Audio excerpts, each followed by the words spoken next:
Sorry about that, guys online. Okay, let me just record let's see. Yeah, so what we did was we went through and got the solution set here of this form, and then we're going to look at how to write solutions like this in Latex. And there's a 0 with 1, sort of practice. So this is what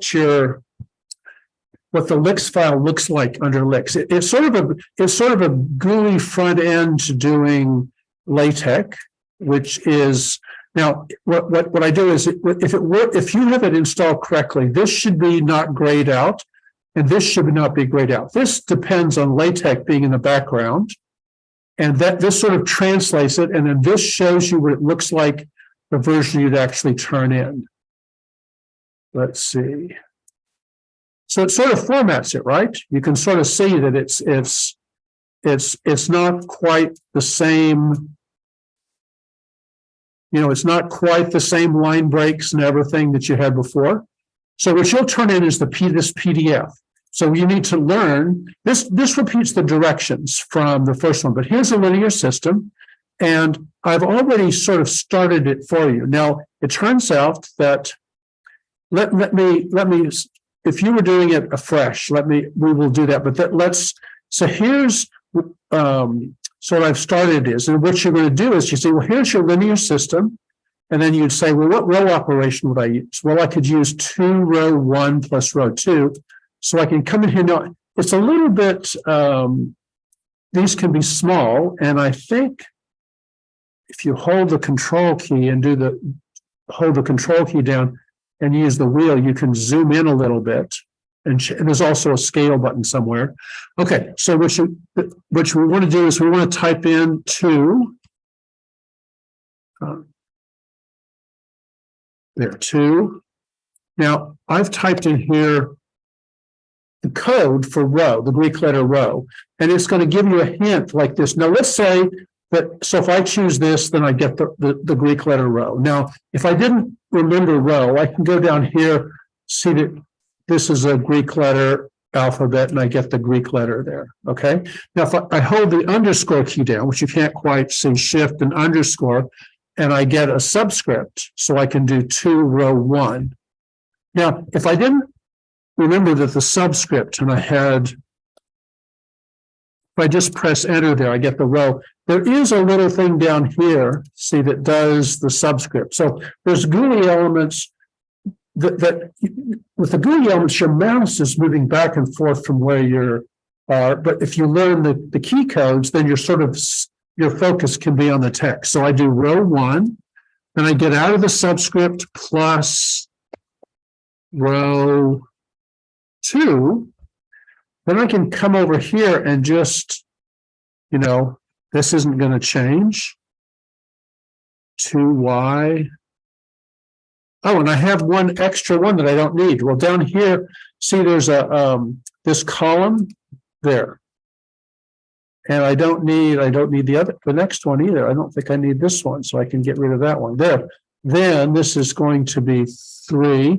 And the document first Latex talks a lot about this. Okay, then I can actually do the row up 2 times X. That's going to give me 0, so I can leave that blank.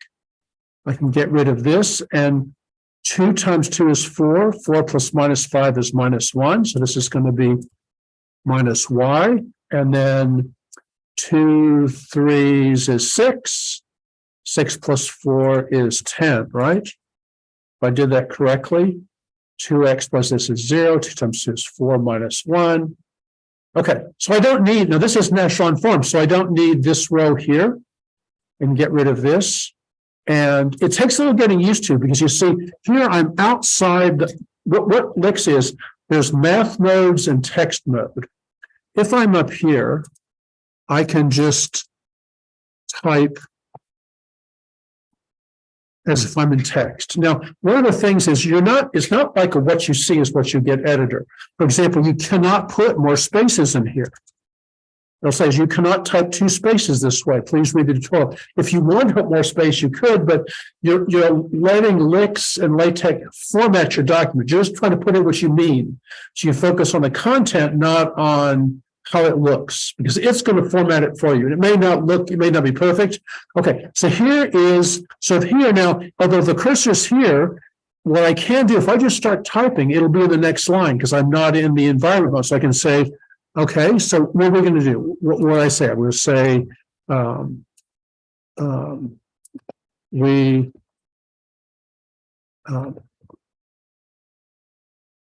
let's.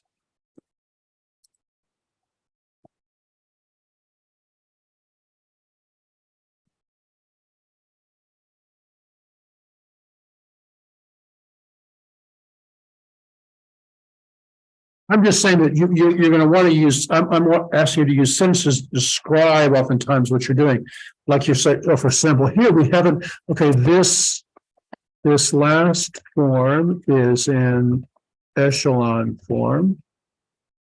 We will solve it using back substitution. Okay. So now, I can see that the second equation, for example, the second equation yields. Now, let's say if it's a small equation, I can put it in line. So I come up here to insert math and inline formula. And you see the little blue box is a math box. And you can see that I'm in it when you see the little pink corners up here. That means if I go out here, if I use the arrow key to move out, I'm not in math mode anymore. But if I use the arrow keys back, I'm in math mode. So it's sort of like you go from environment to environment. So you want to be aware of that. And second equation yields y equals minus 10. Now I'm still in math mode, so I go out. Maybe I want to still put a period here, right? So the second equation yields this. The first equation is now, let's say the equation is a little bit longer. I want to put it sort of on a line by itself. I go up here, insert math display formula, and write down the first equation is x plus 2 times minus 10 equals 3. And this yields, I can make an inline formula. X equals, well, that's minus 20. So I add 20, that X equals 23. Okay. Now, you don't have to show me your arithmetic or algebra. So I want you to sort of use sentences to describe the results of your calculation. You might do them on paper, like this might be more complicated. I mean, this one you could probably do, like you can sort of see that if I wanted to substitute, if it's a little bit complicated, you use a display formula. If it's just a simple result, you can write it in inline math mode. So the first equation is this yields 24. Then I go out of math mode. The solution set is then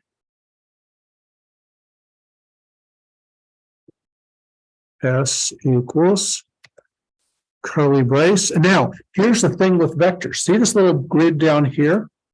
I get a little pop-up window and I want to choose I want to choose I have two variables, so I have 2 rows, and I only want to choose 1 column. And then oftentimes it's nice, you can use right, left, and center. And then I want to put parentheses around it. So then I have this little vector here. And I thought, oh, well, I have 3. I don't need 3. Well, here I can go through and get rid of one of them like that.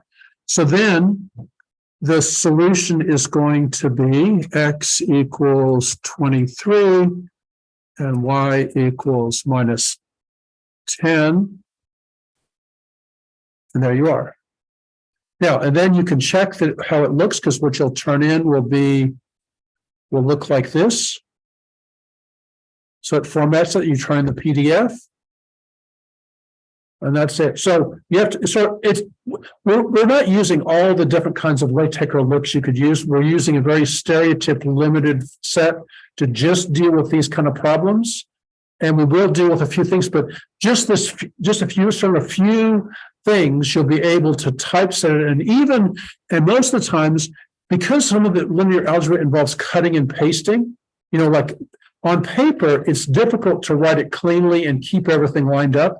Here, and if you make a mistake, it's hard, you have to erase it.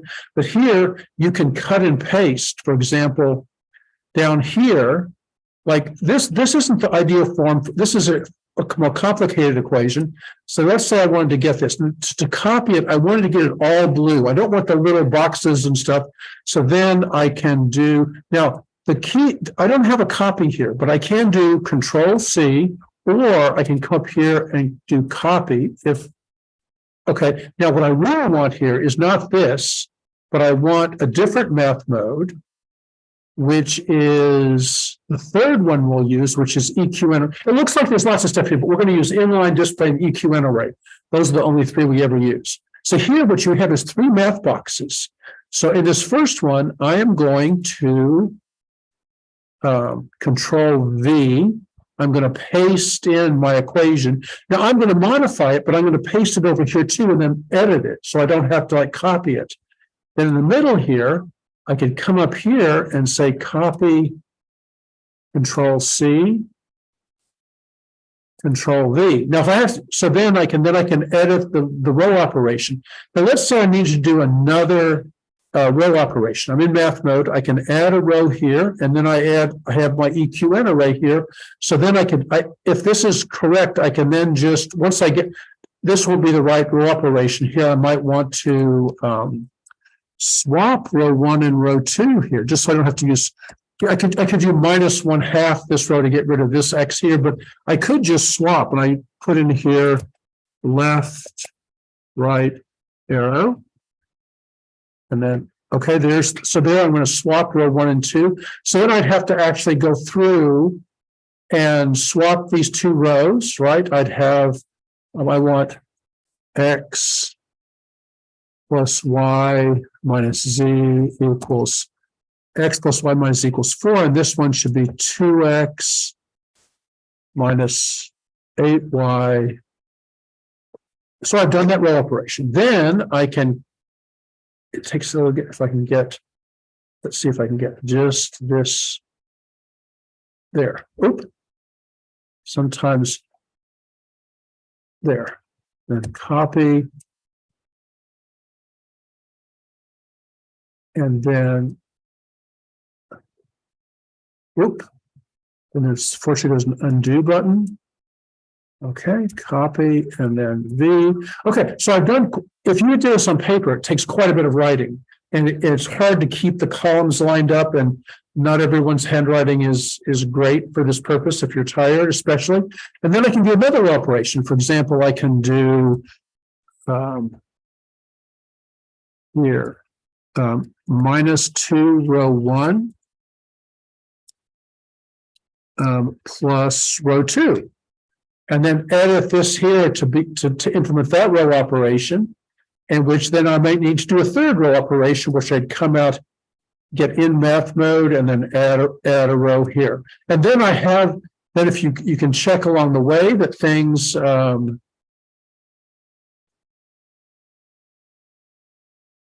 there's a new page here thing. So it's going to be, so your next one, where is that? Yeah, here. So the first one was up here. The second one's here, and you can see if I, let's see.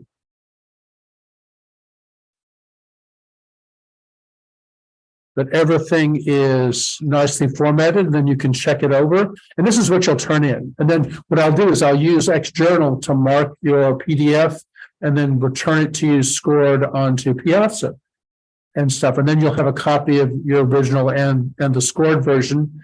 And then I'll put up a solution, and you can see what you did wrong or right, and we'll go from there. So this is the format that's good to do Gauss's method with, is you don't need to repeat this one down here. You can if you want to, but you can just go, okay, this one goes here, this one goes here, this row operation takes you from here to here, this row operation takes you from here to here, and you go down the page. If you make it along the wrong line, it's going to go off. You can see it in licks, but you'll go off the end of the PDF. So you sort of want to do Gauss's method down. Okay.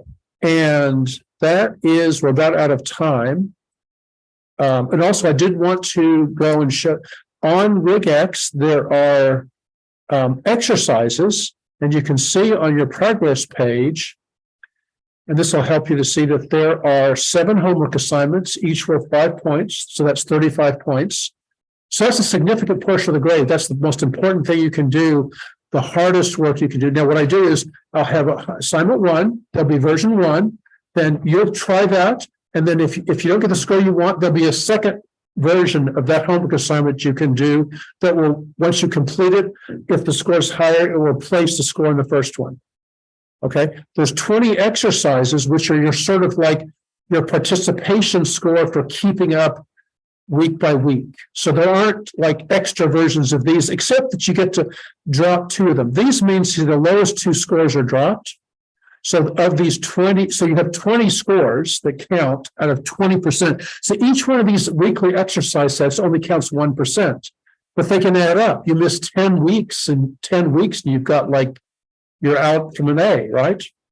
So you want to do these religiously, week by week. Like, for example, the first, you can tell here, see that there's no problems. There's practice scores here. This just checks whether your browser is minus on right. When it says exercises due January 29th, all the due dates are on RigX. Well, things will appear. So, for example, these are due on January 29th. This is chapter 1 and 2. These are due on January 29th. This is sort of the first 2 weeks. So you can sort of see ahead, and you can always see here whether or not you have any scores that are missing. And like this first one deals with chapter 0. It's like, here's a problem. You know, it's like there are, you know, what you're going to do is you're going to put variable, constant term, linear here. This is chapter 0. Now, you don't, one of the mistakes people make is you have 0 4 attempts, right? So you have 4 tries to submit it, and it'll tell you whether it's right or not. You can also save answers and stuff. Okay, so you want to go through, and this is all dealing with chapter 0. Let me do the last thing. I know I'm over time, but there are 3 concept checks worth 5 points each. But there'll be multiple copies. If you don't get it the first time, you can look in the second time. Sometimes there'll be further versions. Okay. There's 3 demonstrations worth 10 points each. So all these are the tests. All 3 tests count 30 points. The assignments count 35 points. The concept checks count 15 points, course grade points. The weekly participations kind of things counts 20 points. So it's important to sort of keep regularly working on the stuff each week. And, you know, it's like, you can make up almost everything except for these exercises. So that's the crucial thing you want to do is that you don't have to treat it like a test. You can come to me in tutorial hours from 1:30 to 2:30, I don't know how to do this problem. Like, we can go over it together. So the hours from 1:30 to 2:30, or if you come earlier, they're for you to ask questions about stuff. They're not, so these exercises aren't supposed to be tests. They're supposed to be, you read the text, you listen to the stuff in class, and then if you get puzzled, you can ask me before you use your last attempt to get them right. And there's no final. The final period will just be retakes. You can do further versions of the demonstrations, concept checks, or assignments. So that's the core. You can hang. I can hang around. If you have to go, feel free to go. I'm not going to say nothing more. That's